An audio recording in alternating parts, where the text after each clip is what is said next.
আমি মাস্টার, কলকাতায় সবাই আমার নাম জানে। ও, আপনি সেই মাস্টার না, যাকে একটা ছাত্রী ইফটিজিং করার দায়ে 7 দিনের জন্য ছাত্ররা গাছে বেঁধে রেখেছিল? বাচ্চা, আমি মাফিয়া মাস্টার। আমার নামে কলকাতা কাপ।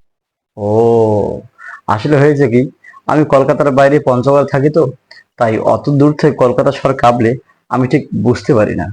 শালা একদম নাকামি করবি না। তুই শুধু আমার ফোন ঝাড়িস নি, আমার 50 লাখ টাকাও ঝেড়েছিস। এই, ওই টাকায় লোক যে না মাস্টার, ওই টাকা লক্ষ্মীতার পেশাকে গিফট দিয়েছি। বাঁচতে চাইলে আমার ফোন আর 50 লাখ টাকা ফেরত দে, না হলে নাহলে কি করবেন মাস্টার?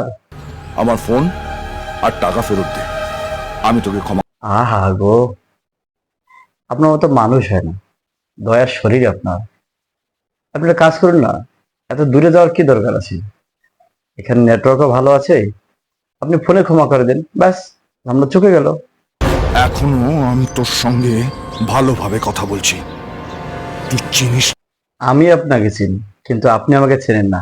মজার ব্যাপার তো ওখানেই, সিনটা ওভাবেই লেখা।